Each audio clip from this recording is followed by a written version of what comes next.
The throne room of the Gental Empire fell silent as Princess Sira stepped forward. Her feathers, normally a brilliant silver blue, had dulled from weeks of stress and sleepless nights. Around her, the gathered nobles and military commanders waited with desperate eyes. They all knew what was coming. They all knew they were losing the war. "My emperor, my father," Sira said, her voice steady, despite the trembling in her wings. "I will do it. I will marry the human." Emperor Kale then looked at his daughter with eyes full of pain. In 3 years, the Krevtar swarm had consumed half their empire. Billions of Gental were dead. Their proud military, once the envy of 12 star systems, was broken and scattered. The insectoid monsters showed no mercy, no honor, and no signs of stopping. The Gental had tried everything. Nothing worked. Then the humans had answered their distress call. Admiral Vexnar, Sira-L's uncle, stepped beside her. His uniform bore the scars of a dozen battles, and his left wing had been replaced with a mechanical prosthetic after the Battle of Nexus Prime. "The humans have agreed to help us," he said to the assembled court, "but they demand a formal alliance, a bond sealed by marriage between our royal house and one of their own." Whispers filled the throne room. The Gental were an ancient race, with traditions spanning thousands of years. Humans were newcomers to the galaxy, barely 2 centuries among the stars. They were smaller than most species, weaker in physical strength, and their culture seemed primitive to Gental sensibilities. The idea of mixing their bloodline with these young upstarts felt wrong to many. But they were dying. Honor meant nothing to corpses. "When will the human arrive?" Sira asked.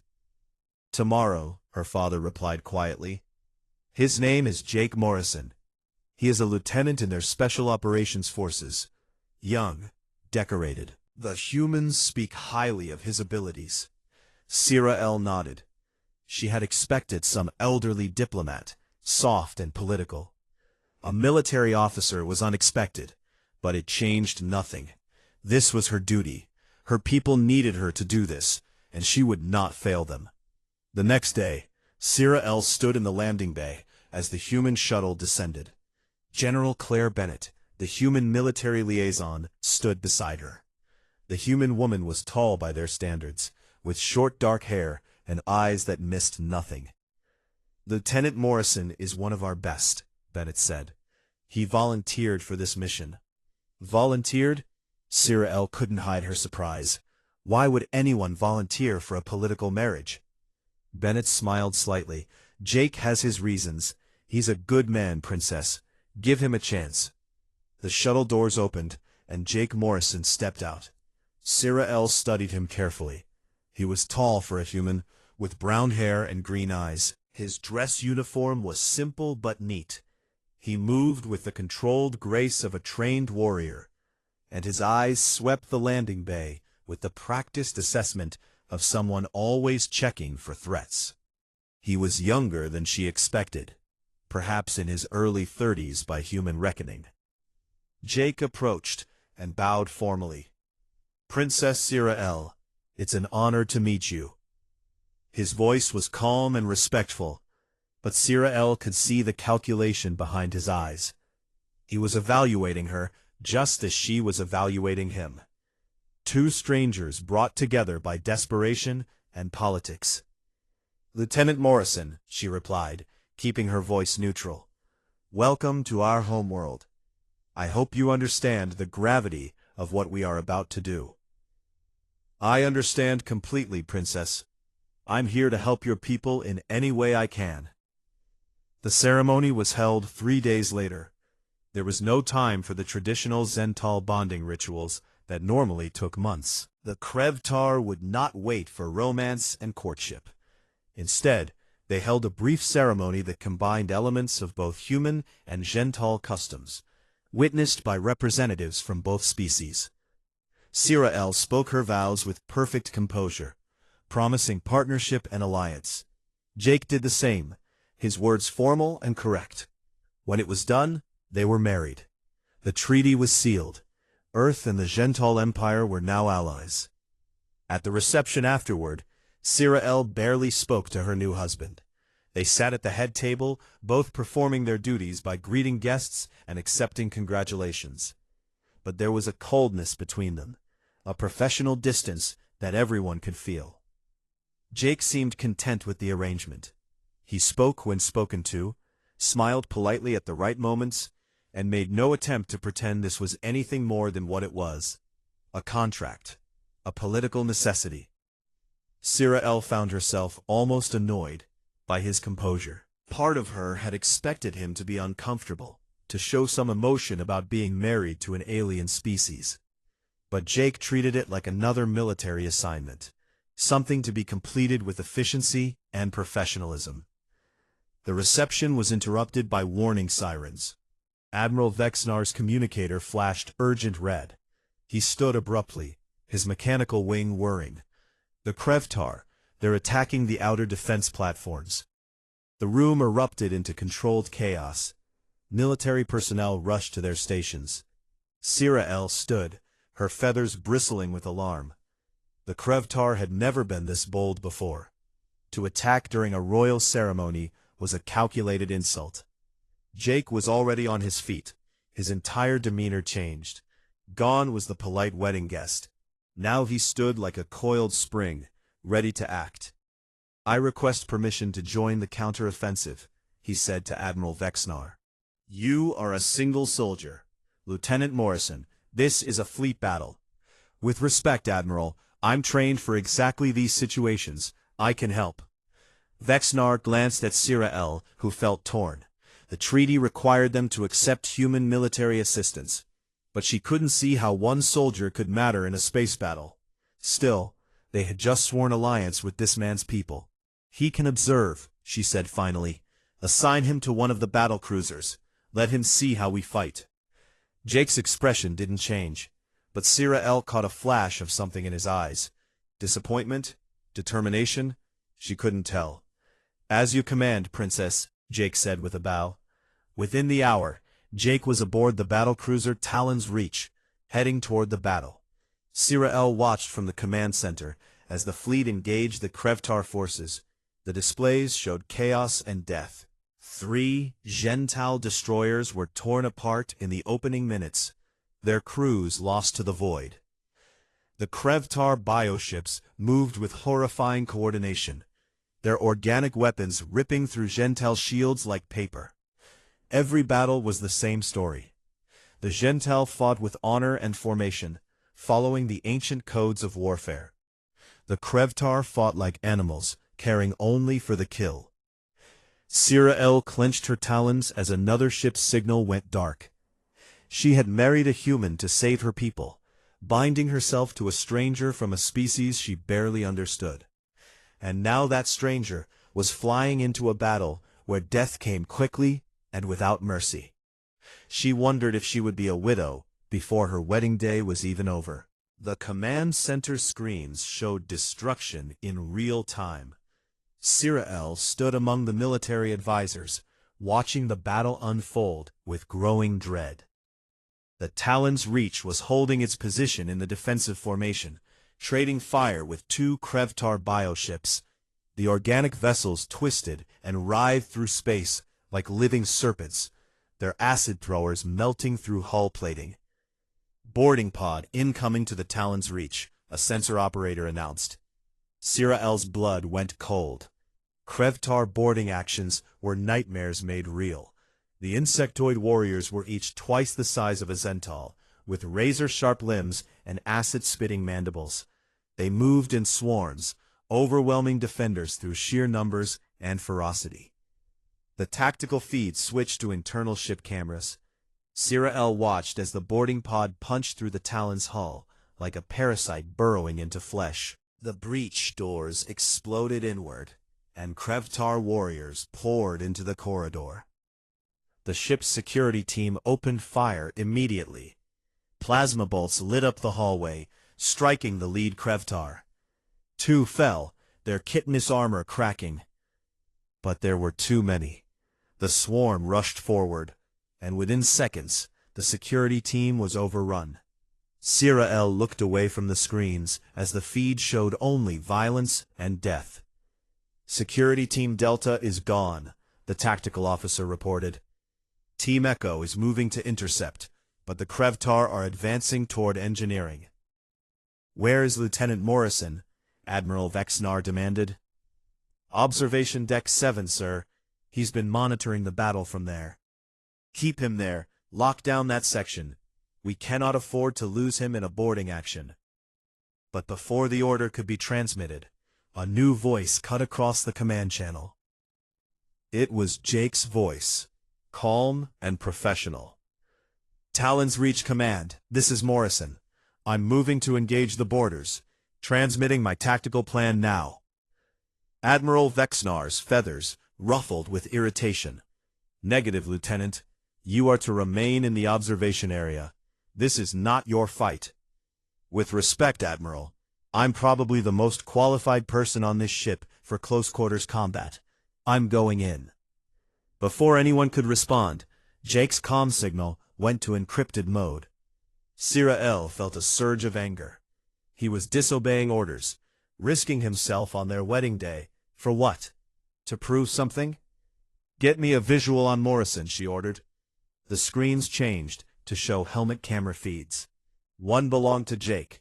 He was running through the corridors of the Talon's Reach, carrying a human assault rifle that looked almost primitive compared to Zental plasma weapons. He moved fast, his breathing steady and controlled. What is he doing? Sira L whispered. She got her answer within minutes. The helmet feed showed Jake reaching the corridor where Security Team Echo was preparing to engage the Krevtar.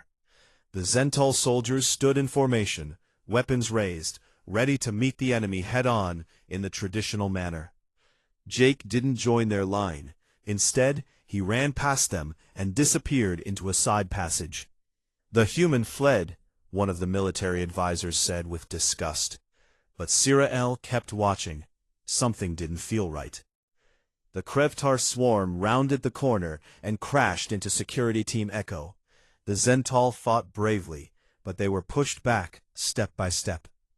The creatures were too strong, too numerous. Just as the line was about to break, an explosion ripped through the Krevtar from the side. Jake had circled around using maintenance shafts. He'd planted charges in the walls and detonated them just as the swarm passed. 5 Krevtar warriors were killed instantly. The rest spun toward this new threat, confused by an attack from an unexpected angle. Jake didn't give them time to regroup. His rifle barked in controlled bursts, each shot precise. He wasn't trying to fight them head-on. He was moving constantly, using the smoke and debris for cover, striking from positions where the Krevtar couldn't mass their numbers against him. He's using guerrilla tactics, Admiral Vexnar said, his voice filled with surprise. I've never seen anything like this. Sira L watched, transfixed, as Jake systematically dismantled the Krevtar boarding party. He used the ship's architecture against them, funneling them into choke points and ambush zones. When his rifle ran out of ammunition, he switched to grenades. When those ran out, he used captured Krevtar bioweapons. The helmet feed showed him breathing heavily now, his movements still precise, but clearly exhausted. A Krevtar warrior lunged at him from a side corridor. Jake dropped low, rolled under its slashing limbs, and came up behind it. He jammed something against the creature's back and dove away. The Krevtar exploded in a spray of acid and shell fragments. What did he just use? Someone asked. One of their own acid glands, General Bennett said quietly. She'd been watching from the back of the command center. He ripped it from a corpse and turned it into a weapon. That's very human of him. The battle lasted 27 minutes total. When it ended, 43 Krevtar warriors were dead. Security Team Echo had lost 2 soldiers, but survived when they should have been slaughtered. And Jake Morrison stood in the middle of the carnage, covered in alien blood and his own, but alive. The helmet feed showed him leaning against a wall, catching his breath. Talons reach command, this is Morrison. Boarding party neutralized. Request medical teams for wounded crew members. His voice was still calm, as if he'd just completed a training exercise rather than something impossible. Sira L found herself unable to speak.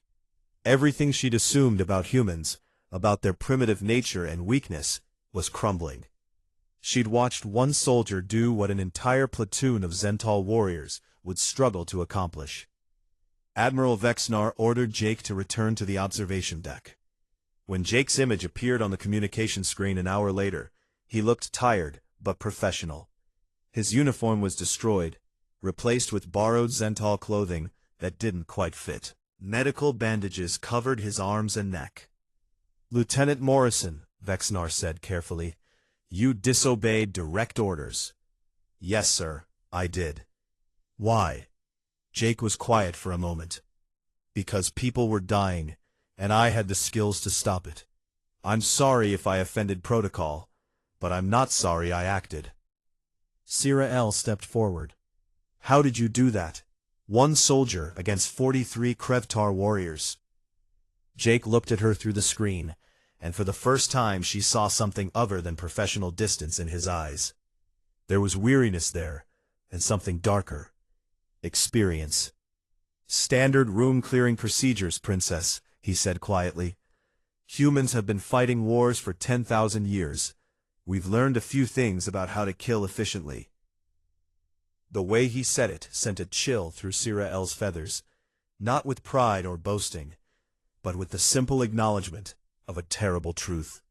Humans were good at war because they'd spent their entire history practicing it on each other. "The battle is concluded," Admiral Vexnar reported. "The Krevtar are retreating. We held the line." Sira L continued staring at Jake's image on the screen. She'd married this human thinking he was a political token, a symbolic gesture to seal a treaty. Now she realized she might have bound herself to something far more dangerous than she'd imagined. Not a token, a weapon. "Get some rest, Lieutenant," she said softly. "We'll speak when you return to the planet." "Yes, Princess." The screen went dark. Sira L turned to find the entire command center watching her with new expressions. Fear, hope, uncertainty. They'd all seen what one human could do, and somewhere in the depths of space, the Krevtar swarm was learning the same lesson. Humanity had entered the war. 3 days after the battle, Jake stood before the Gental War Council and told them they were fighting the war wrong. The council chamber fell into shocked silence. 12 of the Empire's highest military commanders sat around a circular table, their feathers ruffling with offense. These were warriors who had fought for decades, who had studied the ancient texts of Gental warfare, who had commanded fleets and armies across the stars. And this human, barely among the stars for 2 centuries, dared to criticize them. Admiral Vexnar had requested the meeting. After watching Jake's performance on the Talon's Reach, he wanted the humans' assessment of their military strategy. But even Vexnar looked uncomfortable as Jake continued speaking. "You fight with honor," Jake said, standing at the display table. "You maintain formations. You give your enemies warning before attacking. You follow codes that are thousands of years old. And the Krevtar are using that honor to destroy you." "How dare you?" Commander Shalek hissed. "We are not savages. We do not abandon our principles because the enemy is ruthless." Jake's expression didn't change. "Then you'll die with your principles intact. Is that really what you want?" Sira L watched from her seat beside her father. She'd been thinking about Jake constantly since the boarding action. The way he moved, the way he fought, the cold efficiency of his methods. It disturbed her, but it also offered something they desperately needed: results. "Explain yourself, Lieutenant," Emperor Kaelvin said quietly. Jake manipulated the holographic display, showing recent battles. "Every engagement follows the same pattern. Your fleets meet the Krevtar in open space. You announce your presence, broadcast warnings, and then engage in formation combat. The Krevtar ignore all of it. They use swarm tactics. They strike from unexpected angles. They sacrifice ships to create openings. He highlighted 3 recent defeats. They're not fighting honorably. They're fighting to win. And you would have us become like them? Shalak demanded. Abandon everything that makes us Zhental?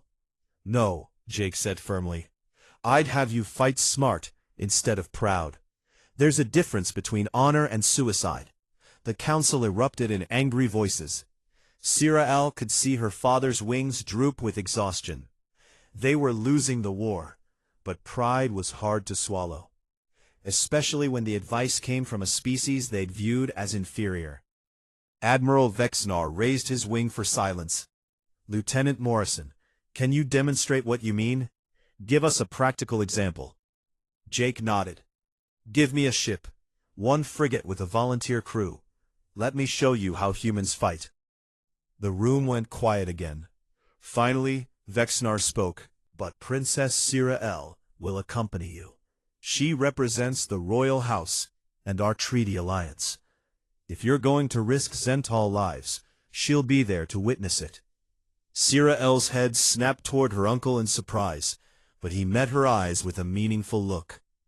He wanted someone he trusted watching Jake, someone who could report back honestly about whether the humans' methods worked or were just reckless. I accept, Sira-L said, before Jake could object. Jake simply nodded. Understood, Admiral. 2 days later, Sira-L found herself aboard the frigate Swiftwing, a small vessel with a crew of 37 Zhental who'd volunteered for what many considered a suicide mission. Jake had spent those 2 days reviewing the ship's capabilities and planning something he called Operation Ghost Strike. The target was a Krevtar supply convoy protected by 2 heavy cruisers. Standard Zhental doctrine would never send a single frigate against such a force. It would be slaughter. Jake gathered the crew in the briefing room. Sira-L watched as he explained the plan using simple diagrams and clear language. He didn't talk down to the Zhental crew, but he was direct and honest about the risks. We're not going to fight them head-on, Jake said. We're going to make them think we're already defeated, lure them in, and then hit them when they're not expecting it. Deception, one of the crew members said, his tone making it sound dirty. Tactics, Jake corrected. The Krevtar have been deceiving you since this war started. They pretend to retreat, then ambush your pursuit forces. They hide ships behind debris fields. They use every trick they can. I'm just suggesting we return the favor. The operation began 12 hours later. The Swift Wing positioned itself in a debris field near a known Krevtar supply route. Jake had the crew damage their own ship's exterior to make it look like they'd been in a battle. Then he transmitted a fake distress signal. Sira-L stood on the bridge, her talons gripping the railing. This feels wrong, she admitted to Jake. He looked at her with those steady green eyes. I know, but feeling wrong and being wrong aren't the same thing. Your people are dying. Sometimes survival requires getting your hands dirty. The Krevtar took the bait. 2 heavy cruisers diverted from the convoy to investigate the distress signal. They approached slowly, scanning for threats. Finding none, they moved closer to what appeared to be a crippled Zhental frigate. Weapons range in 30 seconds, the tactical officer reported. Jake's voice was calm. Hold position. Let them get closer. They're launching boarding pods. Good. That means they think we're helpless. Helm, on my mark. Full power to engines. Weapons, activate the surprise we planted. Sira-L watched the tactical display. The Krevtar cruisers were almost on top of them now. Then Jake said one word. Mark. The Swift Wing's engines roared to life, pushing the frigate away from the debris field at maximum acceleration. At the same moment, the debris Jake had seeded with proximity mines throughout the field detonated. The Krevtar cruisers, caught in the middle of the field, were shredded by explosions. The Swift Wing came about and opened fire on the wounded vessels. The fight lasted less than 3 minutes.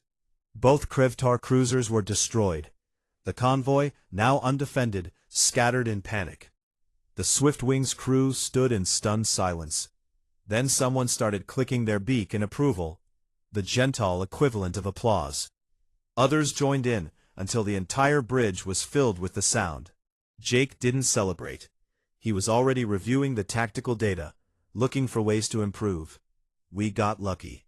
They fell for the trap, because they've never seen Gentile use tactics like this. Next time will be harder. But there was a next time, and another. Over the following 3 weeks, Jake led the Swiftwing on a series of raids that became legendary. They struck supply lines, ambushed patrol groups, and vanished before reinforcements could arrive. The Krevtar started calling them the Ghost Ship. Sira L found herself spending more time with Jake during the quiet hours between operations.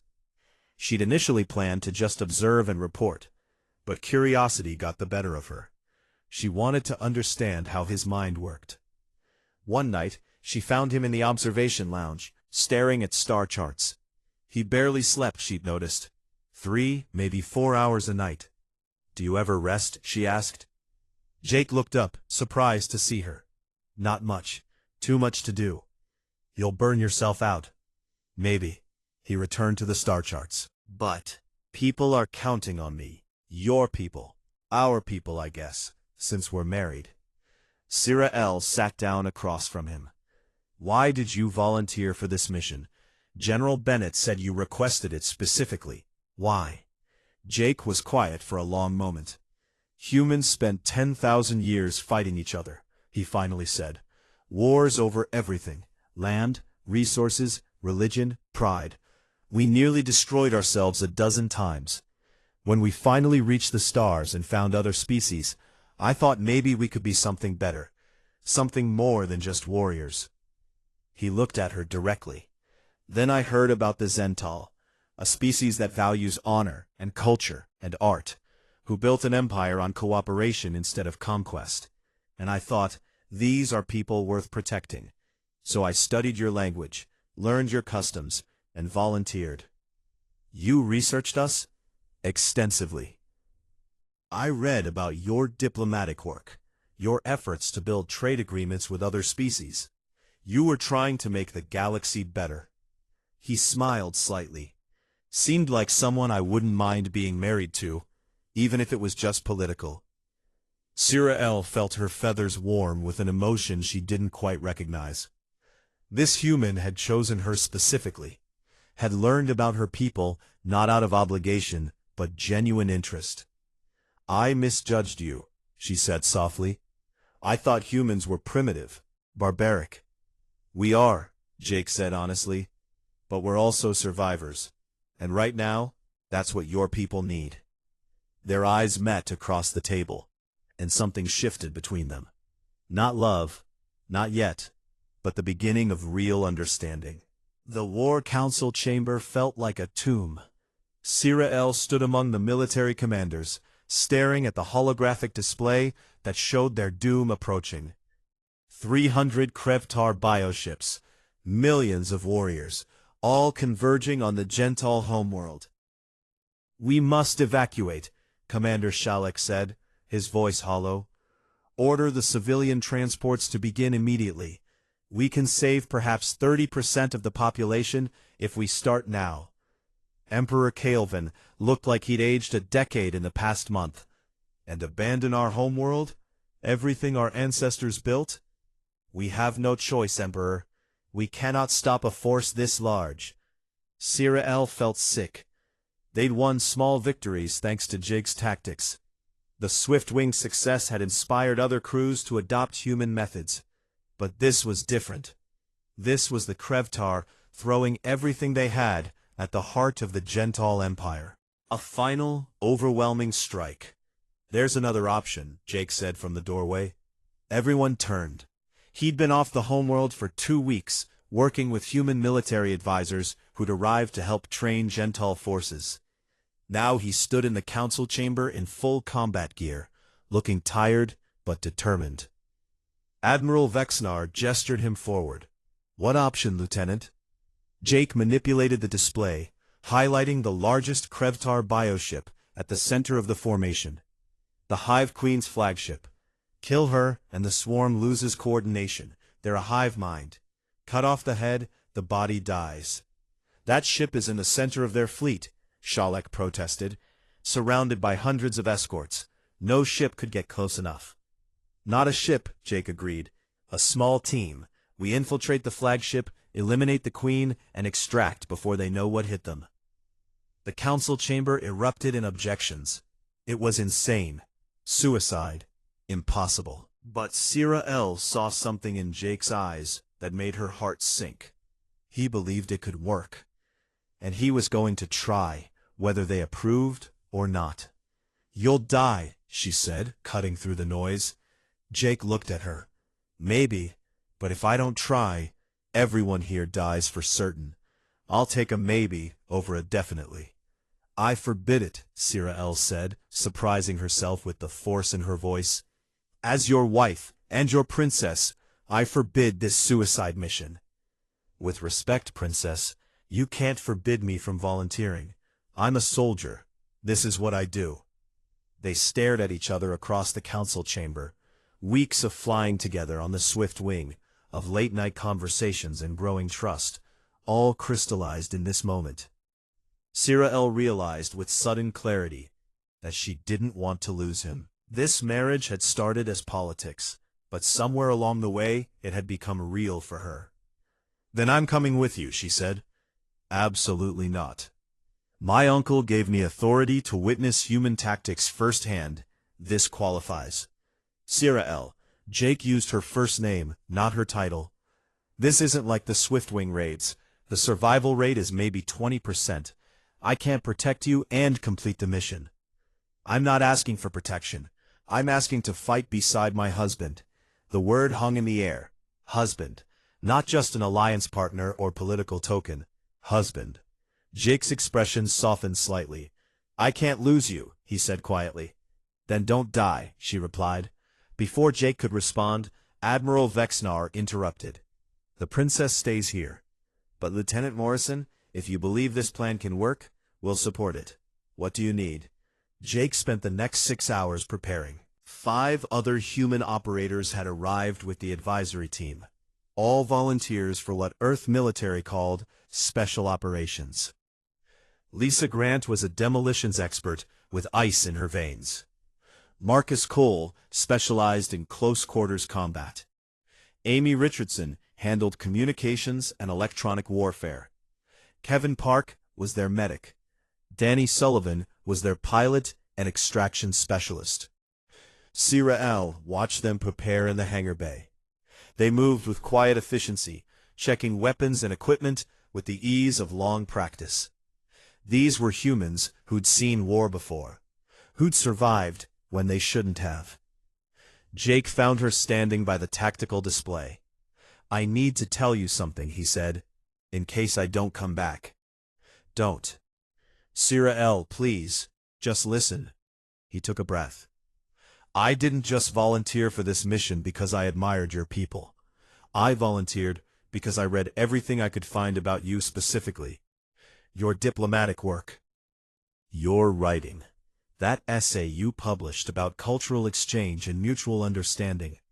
You were trying to make the galaxy better, and I thought that was beautiful. Sira L felt tears forming in her eyes, an emotion Gental rarely showed. Why are you telling me this now? Because I was too scared to tell you before, too worried you'd think I was some stalker or creep. But if I'm going to die today, I wanted you to know that this marriage means something to me. You mean something to me. She reached out and took his hand, her talons gentle against his skin. Then come back alive. We'll start this marriage over properly, as partners who chose each other, not just political necessity. Jake squeezed her hand. Deal. The infiltration began 2 hours later. Sira L watched from the command center as Jake's team launched in a stealth shuttle, using experimental human technology that bent electromagnetic radiation around the ship. The Krevtar's sensors couldn't detect them. The team's helmet feeds showed their approach to the Hive Queen's flagship. The bioship was massive, a living vessel grown from organic material and Krevtar genetic engineering. It pulsed with bioluminescence, and Sira L could see thousands of Krevtar warriors moving across its surface. "Entry point identified," Amy Richardson reported. "Looks like a ventilation opening. We can cut through." The next 20 minutes were tense silence as the team breached the hull and entered the ship. They moved through organic corridors that looked more like intestines than hallways. The helmet feeds showed glimpses of Krevtar workers and warriors, all moving with purposeful coordination. "Hive Queen's chamber should be 3 levels down," Jake whispered. "Stay tight. Stay quiet." They encountered their first patrol at the 2nd level.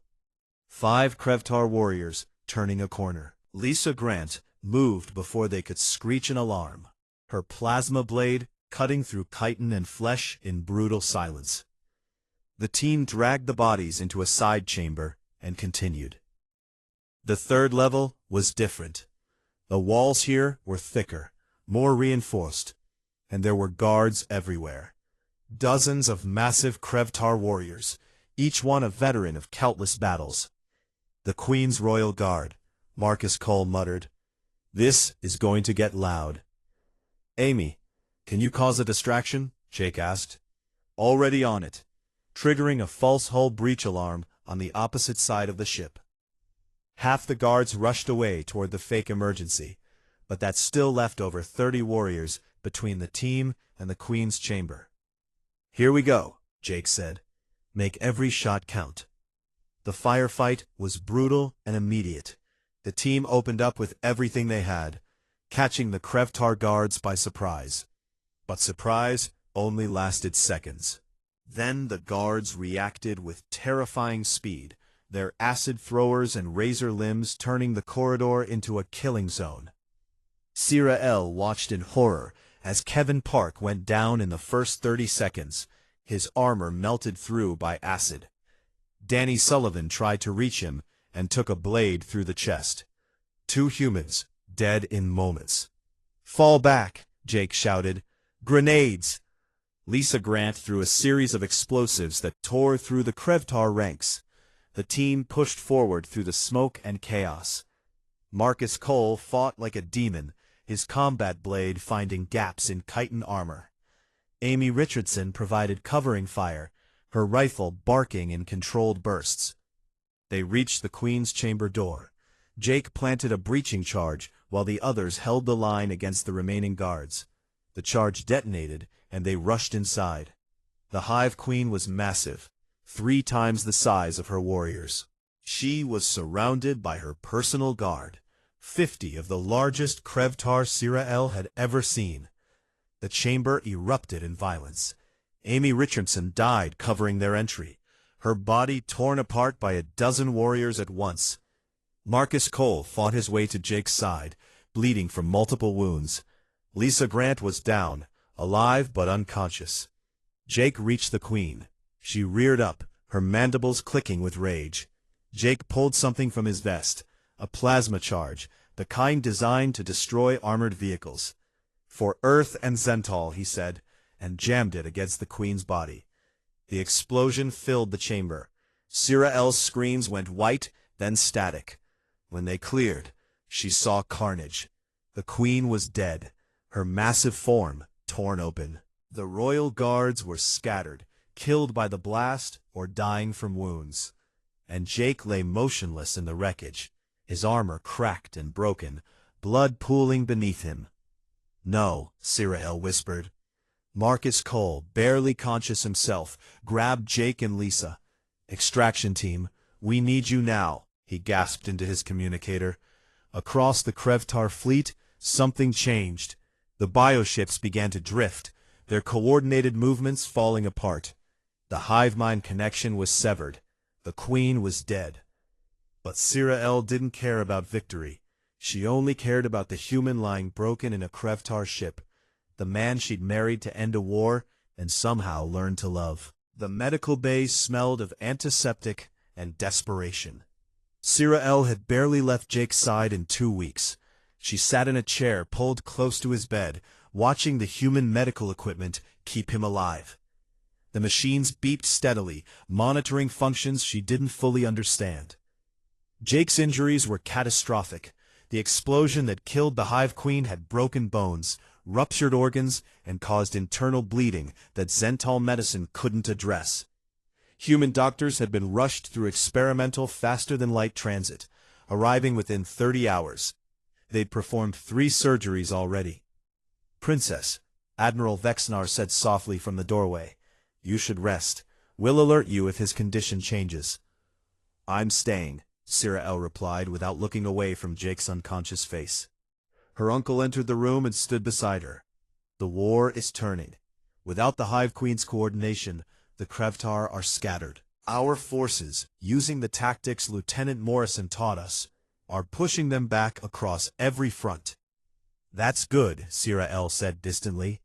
"Human military advisors are working with our fleet commanders. We're restructuring our entire approach to warfare. Combined arms doctrine, they call it, using deception, mobility, and overwhelming force at critical points instead of honorable formation combat." Vexnar paused. "We're winning because of him." Sira-El finally looked at her uncle. "I don't care about winning right now. I just want him to wake up." Vexnar placed a gentle wing on her shoulder. "I know. I see how you look at him. This stopped being political weeks ago, didn't it?" She nodded, unable to speak past the tightness in her throat. The days blurred together. Sira-El read reports about military victories while sitting beside Jake's bed. The Krevtar swarm was collapsing faster than anyone had predicted. Without their queen, the hive mind fractured into competing factions. Some surrendered. Others fled back to their original territories. A few fought on mindlessly, but they were easily defeated by Zental forces now using human tactics. General Claire Bennett visited regularly, bringing updates from Earth.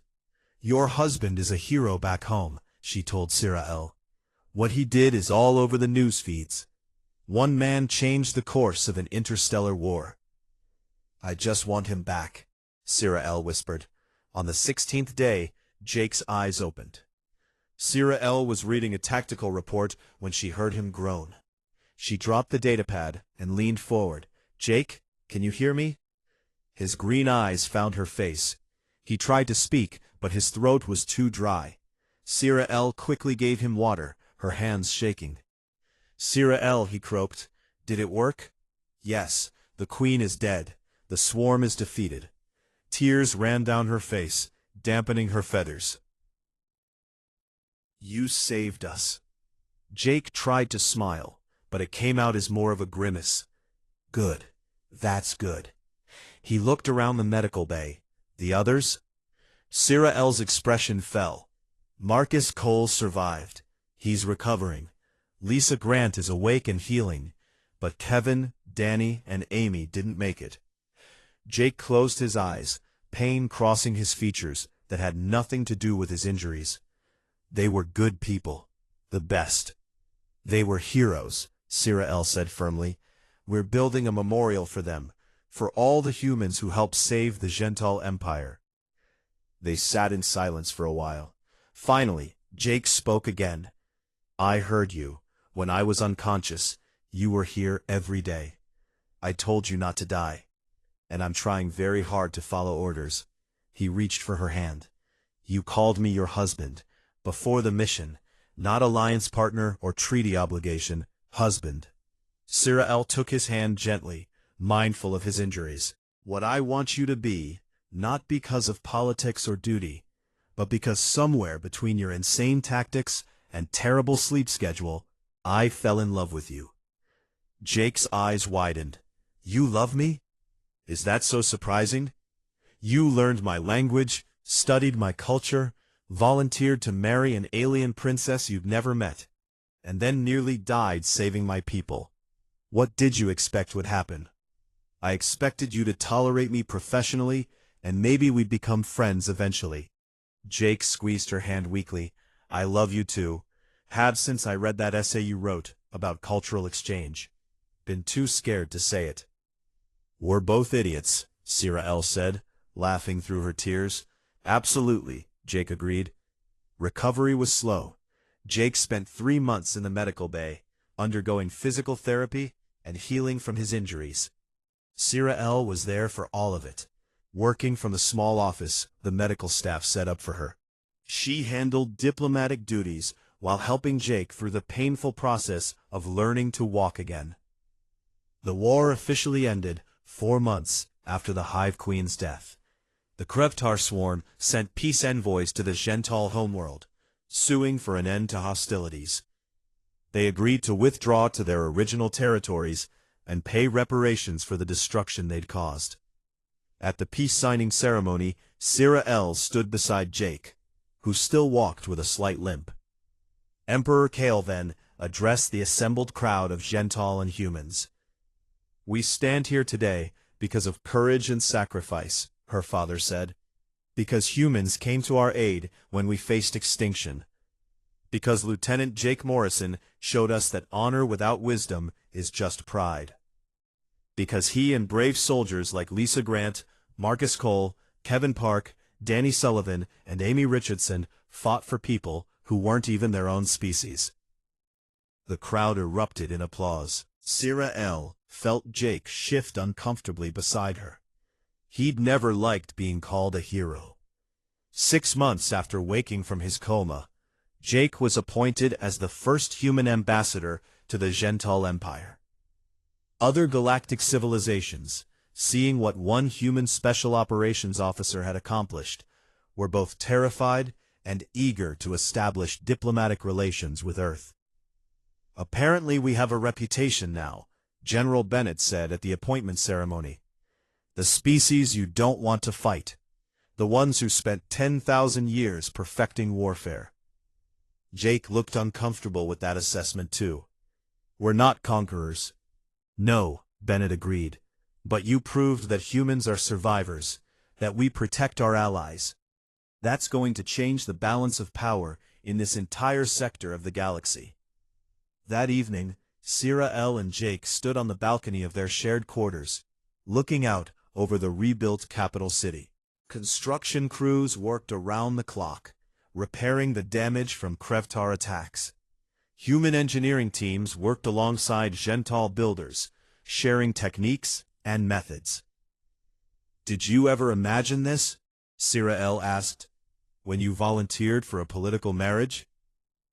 Jake wrapped his arm around her waist. "Not even close. I thought I'd spend a year or two being a diplomatic token, then go back to military service. Instead, I got shot, blown up, spent months in a medical bay, and married the most amazing woman in the galaxy." "Flattery will get you everywhere, Ambassador." "I'm counting on it, Princess." They watched the city together in comfortable silence. Below them, in the main plaza, a joint human-Gental fleet was being assembled.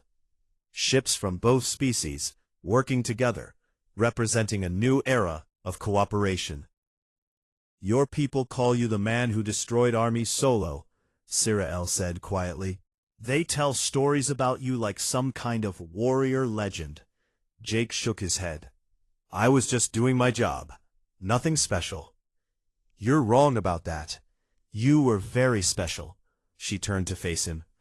"I married a human to end a war. I thought I was sacrificing my happiness for my people. Instead, I found a partner who showed me that strength isn't about power. It's about refusing to give up when everything seems hopeless." "We're pretty good at that," Jake admitted. "Refusing to give up, I mean, it's kind of our thing." "I know. That's why I love you." They kissed as the sun set over the Gental homeworld, two beings from different species who'd found something neither expected. Not just political alliance or strategic partnership, but genuine love and respect. In the distance, the first joint patrol of human and Gental ships launched into space. They moved in perfect coordination, combining Gental honor with human tactical flexibility. A new way of approaching the galaxy. A better way. And on the balcony, Sira L and Jake watched them go, knowing that what had started as a desperate gamble to end a war had become something far greater. A bridge between two species, a promise of cooperation and mutual defense. A future built on understanding rather than fear. So what do we do now? Jake asked. Sira L smiled. Now we start our marriage properly. No war, no missions, just us figuring out how to build a life together. That sounds perfect, Jake said. And for the first time since arriving on the Gental homeworld, he felt completely at peace. The war was over, the alliance was secured, and the woman he loved was in his arms.